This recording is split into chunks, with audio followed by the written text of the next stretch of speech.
Bismillahirrahmanirrahim. Assalamualaikum warahmatullahi wabarakatuh. Selamat datang Bapak Ibu dan teman-teman semuanya.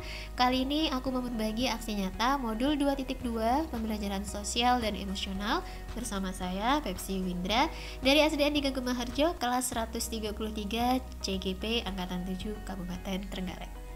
Bersama fasilitator Sutarji SPD MM dan pengajar praktik Ibu Sumarmi SBD GR. Aksi nyata modul 2.2 kali ini yakni diseminasi pemahaman dan pengalaman penerapan pembelajaran sosial dan emosional.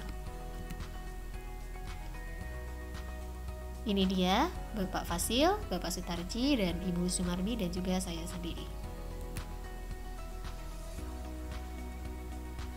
Motivasi dalam modul ini yakni sebagai seorang pendidik, jadilah seperti air. Teguh pendiriannya, namun juga siap untuk menyesuaikan diri dalam menjalani proses belajar. IJ Khadijah.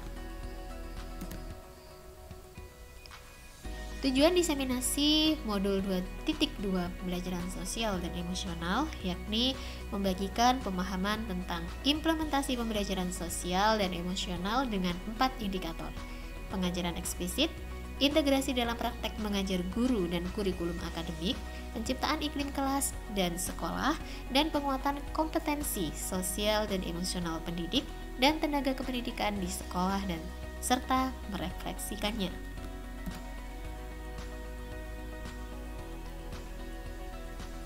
Pendidikan budi pekerti sebagai dasar pendidikan.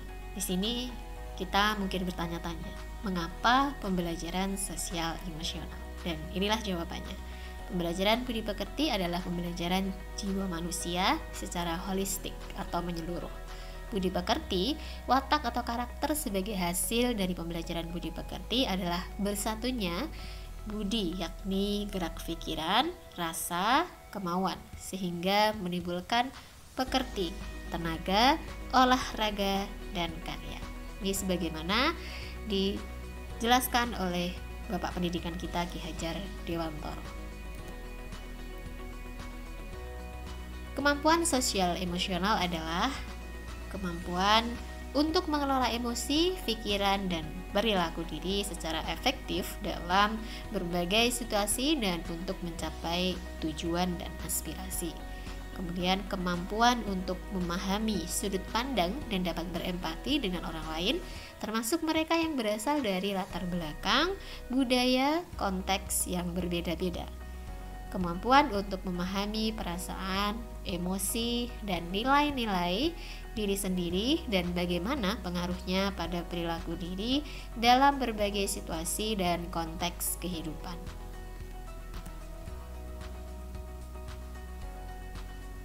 Pengertian pembelajaran sosial dan emosional. Pembelajaran sosial dan emosional atau yang kita singkat dengan PSE adalah pembelajaran yang dilakukan secara kolaboratif oleh seluruh komunitas sekolah. Proses kolaborasi ini memungkinkan anak dan orang dewasa di sekolah memperoleh dan menerapkan pengetahuan, keterampilan, dan sikap positif mengenai aspek sosial dan emosional agar dapat 1. Memahami, menghayati, dan mengelola emosi, kesadaran diri, kemudian menetapkan dan mencapai tujuan positif, pengelolaan diri, merasakan dan menunjukkan empati kepada orang lain, kesadaran sosial, membangun dan mempertahankan hubungan yang positif, keterampilan berelasi, membuat keputusan yang bertanggung jawab, pengambilan keputusan yang bertanggung jawab. Selanjutnya, 5 kompetensi PSE yang terdiri dari kesadaran diri, kemudian kesadaran sosial, manajemen diri, keterampilan relasi, dan pengambilan keputusan yang bertanggung jawab.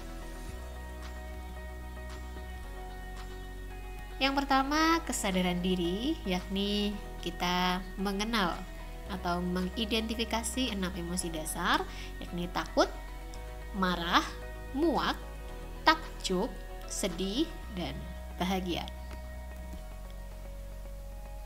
Manajemen diri, di sini kita bisa mengelola diri kita dengan menerapkan teknik stop.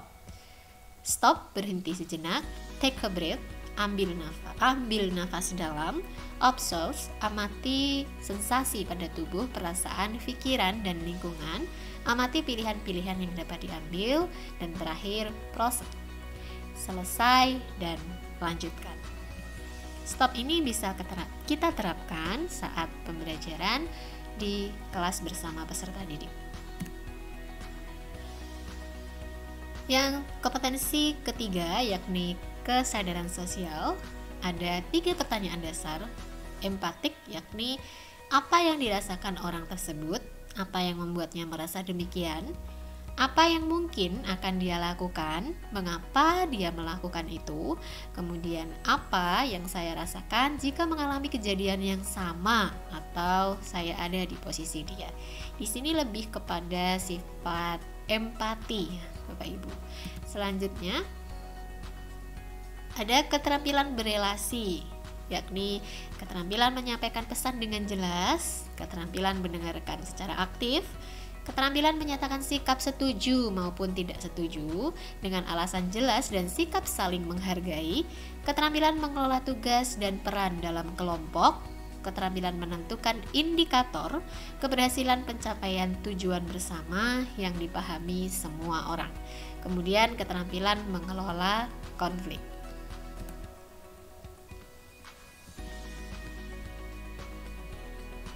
Yang terakhir ada kompetensi pengambilan keputusan yang bertanggung jawab. Di sini ada PUJ, yakni problem, mengevaluasi situasi, apa harapan saya, apa yang terjadi, apa akar penyebabnya. Kemudian option, menganalisis alternatif pilihan, apa saja yang dapat dilakukan, apa saja pilihan yang berbeda. Kemudian outcome, mempertimbangkan konsekuensi dari masing-masing pilihan. Apakah saya mengetahui konsekuensi dari tiap pilihan bagi diri dan orang lain. Kemudian choice, apa yang dipilih, mengapa memilih itu, apakah itu keputusan atau pilihan yang terbaik, apakah siap menghadapi segala konsekuensinya. Nah, di sini dengan teknik POOG kita bisa belajar bagaimana mengambil keputusan yang bertanggung jawab. Selanjutnya 4 indikator pembelajaran sosial dan emosional, yakni yang berkaitan dengan kelas dan sekolah, yaitu pengajaran eksplisit, integrasi dalam praktek mengajar guru dan kurikulum akademik, penciptaan iklim kelas dan budaya sekolah, penguatan KSE pendidik dan tenaga kependidikan di sekolah. Yang pertama, pengajaran eksplisit.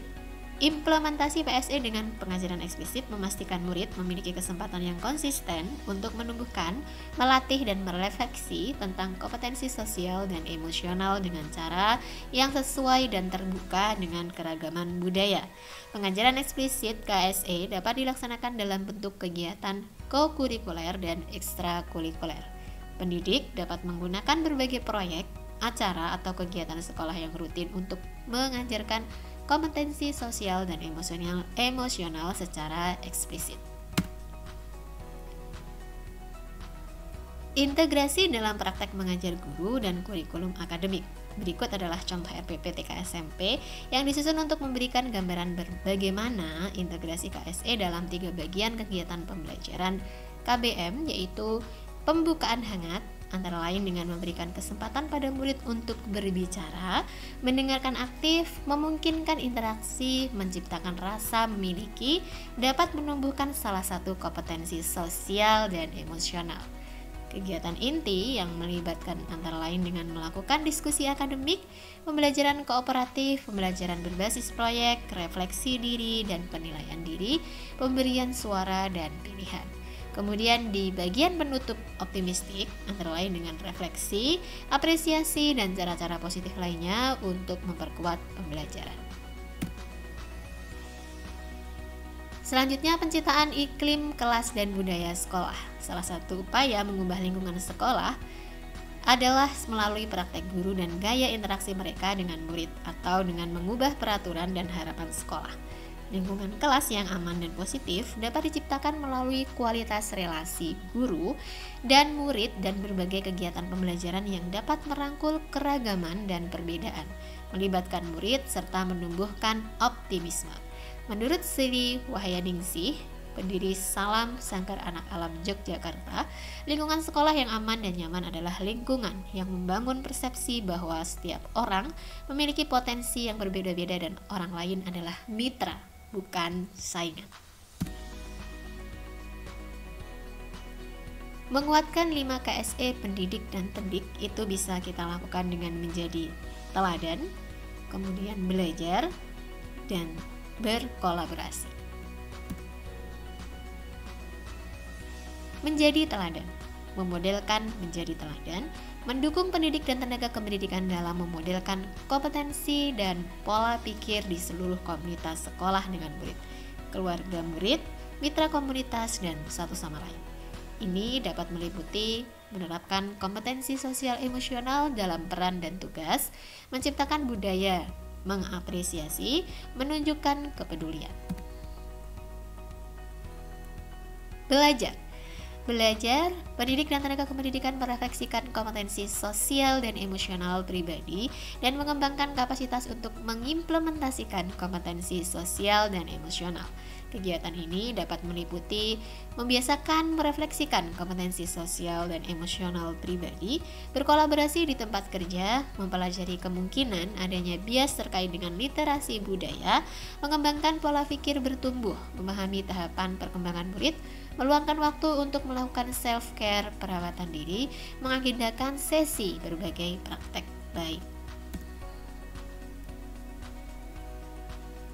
Cara yang terakhir, berkolaborasi, menciptakan struktur berbentuk komunitas pembelajaran profesional atau pendampingan sejawat bagi pendidik dan tenaga kependidikan untuk berkolaborasi tentang cara mengasah strategi untuk mempromosikan KSE di seluruh sekolah. Kegiatan dapat meliputi membuat kesepakatan bersama-sama, membuat komunitas belajar profesional, membuat sistem mentoring rekan sejawat, mengintegrasikan kompetensi sosial emosional dalam pelaksanaan rapat guru. Dari diseminasi kali ini, dapat kita ambil kesimpulan bahwa pembelajaran sosial emosional adalah pembelajaran yang dilakukan secara kolaboratif oleh seluruh komunitas sekolah. Pembelajaran sosial dan emosional untuk menciptakan lingkungan belajar yang aman, nyaman, agar seluruh individu di sekolah dapat meningkatkan kompetensi akademik dan kesejahteraan psikologis, well-being, secara optimal. 5 kompetensi PSE yakni kesadaran diri, manajemen diri, kesadaran sosial, keterampilan berelasi, dan pengambilan keputusan yang bertanggung jawab. Implementasi PSE melalui 4 indikator, yaitu pengajaran eksplisit, integrasi dalam praktek mengajar guru dan kurikulum akademik, penciptaan iklim kelas dan budaya sekolah, dan penguatan pembelajaran sosial emosional pendidik dan tenaga kependidikan di sekolah. Alhamdulillah, demikian tadi diseminasi dari saya. Mudah-mudahan memberikan manfaat, mudah-mudahan menginspirasi. Sekian dari saya, mohon maaf apabila ada kesalahan dan kekurangan. Wassalamualaikum warahmatullahi wabarakatuh. Salam guru penggerak, tergerak, bergerak, menggerakkan.